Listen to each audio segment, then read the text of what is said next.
안녕하십니까. 한국외국어대학교 태국어 통번역학과 정환승 교수입니다. 오늘 태국의 언어와 문화를 만나다라는 주제 아래서 여유와 미소의 나라 태국을 소개하는 시간을 갖도록 하겠습니다. 자, 먼저 태국 지도하고 국기를 보시면은 태국 지도는 흔히 코끼리처럼 생겼다라고 이야기하는 사람도 있고, 어떤 사람들은 도끼처럼 생겼다 이렇게 이야기도 합니다. 그다음에 태국 국기는 이렇게 백색, 청색, 적색 세 가지 색으로 이루어져 있는데요. 이 백색은 종교를 뜻하고, 청색은 국왕을 뜻하고, 적색은 국민을 뜻한다고 합니다. 그러면은 태국이 어떠한 나라인가 라고 하는 질문에 이 종교, 즉 불교와 국왕과의 관계, 그 다음에 불교가 태국인들 삶에 어떻게 작용하고 어떠한 영향을 끼쳤는가를 설명하게 되면은 가장 적합한 답변이 되지 않을까, 이렇게 생각이 됩니다. 자, 그럼 먼저 태국인에 대해서 간단히 알아보겠습니다. 먼저 종교적인 분포를 보면은 94% 정도가 불교 신자고, 그 다음에 이슬람교 신자가 5% 정도, 그 다음에 나머지 기독교 신자 0.7%, 기타 0.4% 이렇게 구성이 되어 있고요. 종족별로 보면은 타이족이 81.5%로 대부분을 차지하고 있습니다. 그 다음에 중국계가 13.1%, 말레이계가 2.9% 이런 분포를 보이고 있습니다. 자, 그럼 지금부터 국왕과 불교와의 관계에 대해서 설명해 드리겠습니다. 먼저 사진을 한 장 보고 계신데요. 여기 의자에 앉아 있는 사람이 시린톤 공주입니다. 현 라마 10세 국왕의 여동생이죠. 그 다음에 여기 바닥에 엎드려 가지고 태국식 절을 하고 있는 사람이 잉낙 친나왓 전 총리입니다. 이 한 장의 사진을 통해서 우리는 태국의 국왕 또는 왕실의 권위와 역할을 충분히 짐작할 수 있습니다. 먼저 국왕과 불교의 관계를 13세기로 거슬러 올라가 가지고 태국 역사가 시작되는 수코타이 시대 때부터 보면은요, 그 당시에 이미 온정주의적 국왕이라고 하는 개념이 생겨났습니다. 이 온정주의적 국왕이 뭐냐 하면은 마치 어버이가 자녀를 보살피듯이 백성의 삶을 따뜻하게 돌보는 국왕, 이게 13세기부터 지금까지 내려온 국왕의 이미지, 국왕상입니다. 그 다음에 불교의 영향을 받아가지고 법왕주의적 국왕이라고 하는 개념이 생겨났는데, 이것은 불교에서 유래하는 이상적인 국왕을 뜻합니다. 그래서 이 법왕주의에 따르면은 국왕이 지녀야 될 10가지 덕목이 있습니다. 그것은 불교에서 이야기하는 보시, 지계, 계율을 지킨다는 거고요. 그 다음에 희생, 공정, 온화, 노력, 불로, 화를 내서도 안 되고, 불해, 남을 해쳐서도 안 되고, 그 다음에 인내해야 되고, 불력, 거슬러서도 안 된다라고 하는 이런 태국의 군주가 지켜야 될 덕목 10가지가 정해졌습니다. 그래서 수코타이 시대 때는 이런 온정주의적 국왕, 법왕주의적 국왕의 통치 아래서 아주 태평성대를 누렸는데, 타이 문자를 만들어낸 랑카명 대왕이 비문에 기록하기를 나이나 미플라 나이나 미카오 이렇게 기록했습니다. 이걸 우리말로 옮기면은 물에는 고기가 있고 논에는 벼가 있다 이런 뜻인데, 태국인의 음식 문화는 밥과 생선을 주식으로 합니다. 그래서 모든 백성들이 아주 잘 먹고 풍요롭게 살았다, 이런 내용을 요 2개의 짧은 문장으로 기록한 겁니다. 이걸 만약에 우리가 한국어로 문화적으로 번역한다 하면은 아마도 장독 때는 김치가 가득 있었고 곳간에는 쌀이 그득했다, 이렇게 번역할 수 있는 문장이 아닌가, 이렇게 생각됩니다. 자, 그러면은 얼마 전에 서거한 태국의 푸미폰 국왕, 워낙 유명한 국왕이라서 요즘에 한국인들도 대부분 알고 있는데요. 라마 9세입니다. 이 푸미폰 국왕이 21세기 가장 전형적인 온정주의적 국왕, 법왕주의적 국왕의 면모를 보여준 국왕인데요. 1946년에 19살의 나이로 즉위했습니다. 그래서 2016년 10월에 서거를 했는데, 그래서 무려 70년간 태국을 통치했습니다. 근데 이 푸미폰 국왕은 국가 개발 계획을 세우고 끊임없이 지방을 순시하면서 국민과 접촉했습니다.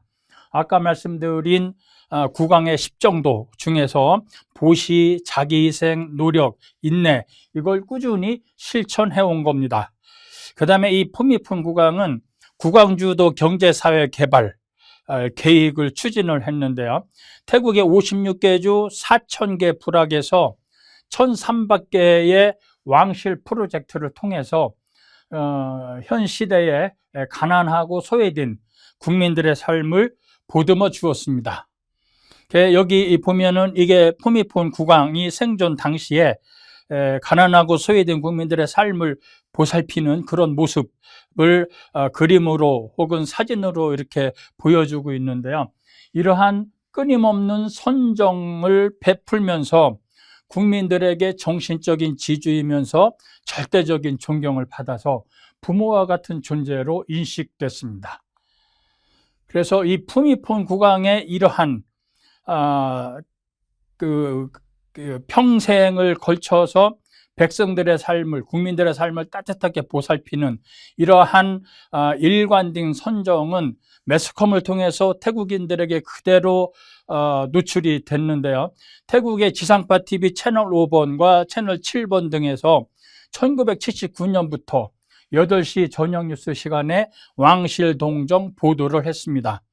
그 당시에 매스컴 상황을 보면은 1980년대 중반 도시인은 90%가, 그 다음에 1980년대 말에 농촌 인구의 70%가 텔레비전을 소유하고 있었습니다. 자, 그럼 우리가 한번 상상을 좀 해보면은요, 어른들은 일터에서 돌아오고 자녀들은 학교에서 돌아와가지고 저녁 식사를 끝낸 후 텔레비전 앞에 앉았을 때 8시가 되면은 오늘 국왕폐하께서 어디로 행차해서 어떤 일을 하셨다라고 하는 게 매일 보도를 통해서 텔레비전에 중계가 됐는데, 방영이 됐는데, 그걸 온 가족이 지켜보기를 수십 년간 했단 말이죠. 그래서 태국인들에게 국왕에 대한 이미지는 진짜 우리를 따뜻하게 보살펴주는 아버지와 같은 존재, 어버이와 같은 존재로 자리를 잡게 됐습니다. 그래서 태국에 보면은 8월 12일이 왕비의 생일입니다. 근데 일반인들에게는 이날이 어머니의 날이고, 12월 5일은 푸미폰 국왕의 생일인데 일반인들에게는 아버지의 날입니다. 그래서 2016년 푸미폰 국왕이 서거했지만은 오늘날까지 이렇게 태국인들이 자신들이 존경하고 사랑하는 푸미폰 국왕을 추모하고, 그 다음에 이렇게 장례식에서 그 사진이 비에 젖을까봐 받쳐주고 있는 한 여인의 모습, 이런 걸 통해서 푸미폰 국왕이 태국 국민들에게 어떠한 존재였는가를 우리가 짐작하고도 남음이 있습니다. 이게 불교와 국왕과의 관계를 우리가 간단하게 살펴본 거고요. 지금부터는 태국의 불교가 태국인의 삶에 어떠한 영향을 끼쳤는가를 보겠습니다. 이게 태국 승려들이 탁발라간 장면인데요. 보면은 사는 건 우리보다 조금 누추해 보일지 몰라도 우리 시각에서 보면은 이 사람들이 가지고 있는 해맑은 미소, 여유, 이게 어디에서 왔을까를 생각해 보면은 상당 부분이 불교를 통해서 왔다, 이렇게 말씀드릴 수 있습니다. 자, 태국의 불교 현황 잠깐 보면은 국민의 93.7%가 불교를 신봉하고 전국에 35,000개 이상 4만 개에 가까운 불교 사원이 있습니다. 그 다음에 승려는 단기 출가하는 승려가 좀 많아서 유동적이긴 한데요. 20세 이상의 승려가 30만 가까이 있고 20세 미만의 삼위승 어린 승려들이 한 6만 명 가까이 있습니다. 그러면은 불교가 태국인의 의식구조에 어떻게 영향을 끼쳤는가를 지금부터 살펴보겠는데요.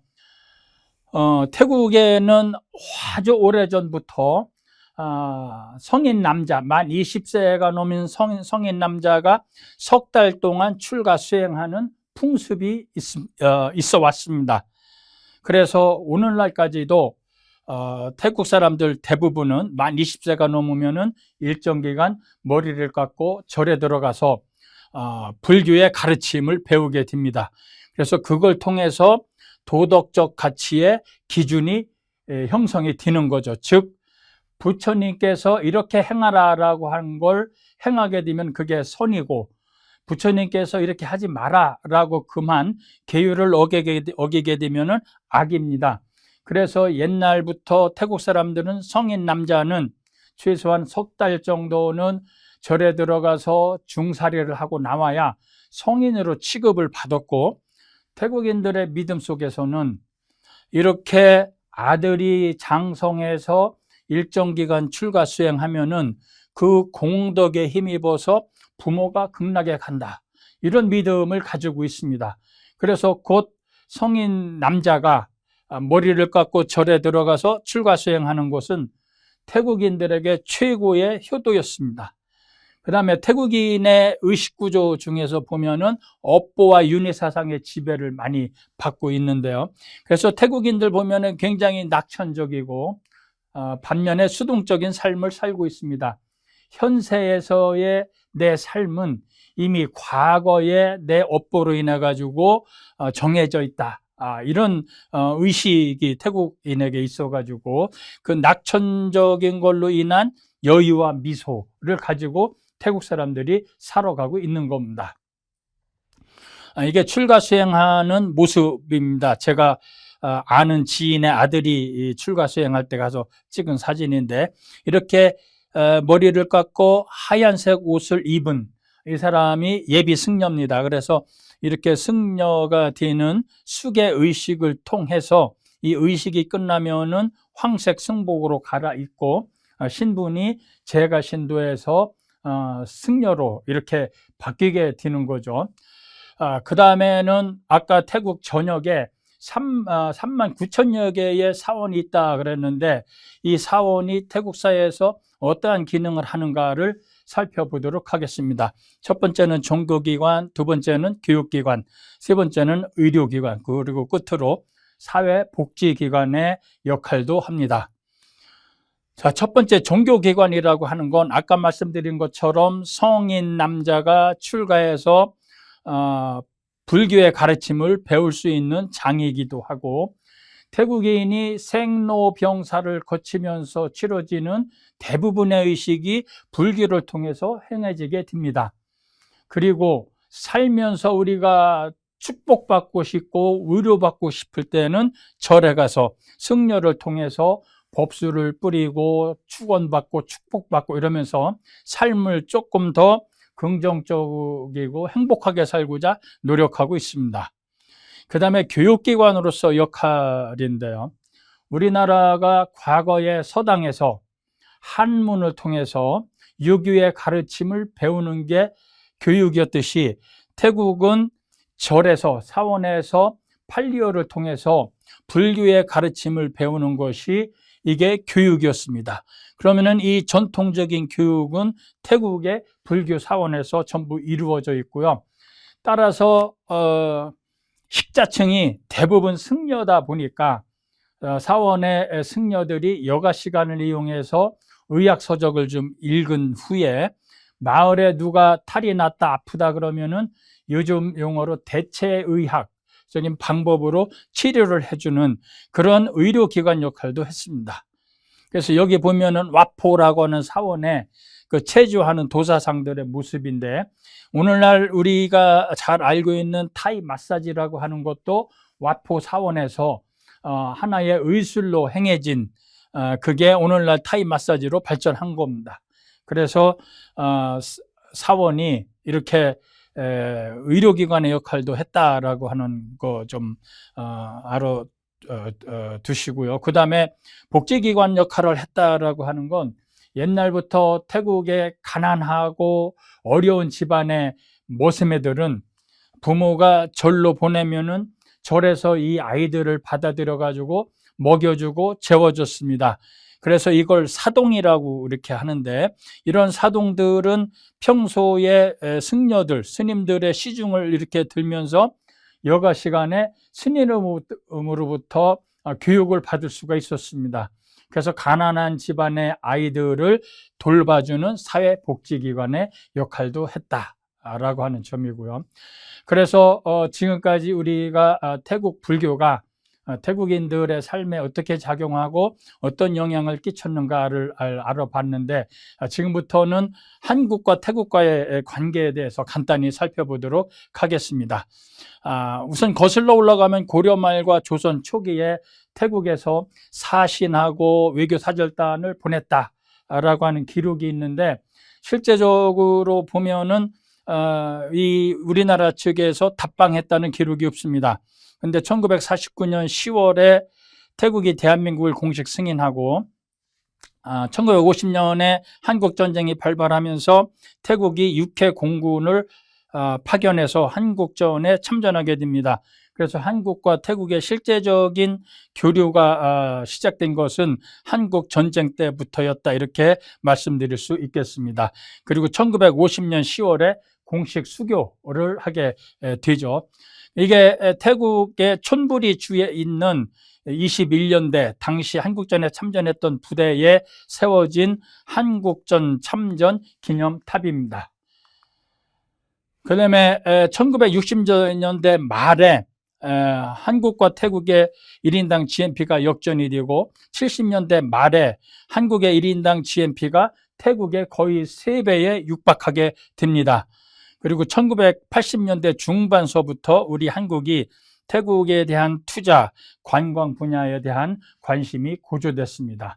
그래서 현재 현황을 보면은 2000년도에 한류가 태국에 상륙하면서 태국 대학의 한국어 교육과 한국어 열풍이 불기 시작을 했고, 현재 태국에 거주하는 우리 한국 교민들 숫자가 2만 명을 넘어서고, 한국에 거주하는 이주 노동자, 태국인 근로자들이 4만여 명인데, 최근에는 불법 체류자까지 포함해서 18만여 명이 한국에 체류하고 있다라고 하는 통계가 있습니다. 그래서 매년 태국을 방문하는 한국인이 180만 명에 이르고, 한국을 방문하는 태국인도 50만을 넘어선 적이 있습니다. 이게 태국 대학에서 벌어진 전국 대학생 한국어 경시대회 시상식 모습입니다. 자, 끝으로 한국과 태국과의 관계를 조금 제가 요약을 해보고자 하는데, 한국이 태국에 대해서 가지고 있는 기대와 희망은 관광과 투자, 그 다음에 소비시장, 생산기지로서의 역할이고, 그 다음에 태국이 한국에 대해서 가지고 있는 어떤 기대 혹은 키워드, 이런 건 코리안 드림, 그 다음에 한류를 통한 동방정책, 그래서 한국을 따라하기 또는 따라잡기, 이거에 지금 태국이 열심히 노력을 하고 있습니다. 그래서 한국인과 태국을 제가 나름대로 비교를 해보면은, 아마도 태국 사람들 시각에 한국 사람은 똑똑하지만 성격이 급한 친구, 근데 한국 사람 시각에서 태국인을 보면은 성격은 좋은데 너무 느긋한 친구 정도 되지 않을까, 이렇게 생각이 드는데, 그래서 한국과 태국은 상호 보완적인 관계에 있습니다. 그래서 우리가 지금 이 시점에서 한국인들이 태국에 대해서 좀 어떤 사회 구조, 문화 전반에 대해서 머리로 이해하고 가슴으로 다가가야 될 그러한 시점에 와 있지 않나 하는 생각이 들고요. 그래서 이러한 상호 보완적 관계를 통해서 동반 성장, 상생 협력의 관계를 구축할 아주 좋은 기회가 아닌가 싶습니다. 그래서 여유와 미소의 나라 태국에 대한 소개는 오늘 이 정도로 마치도록 하겠습니다. 감사합니다.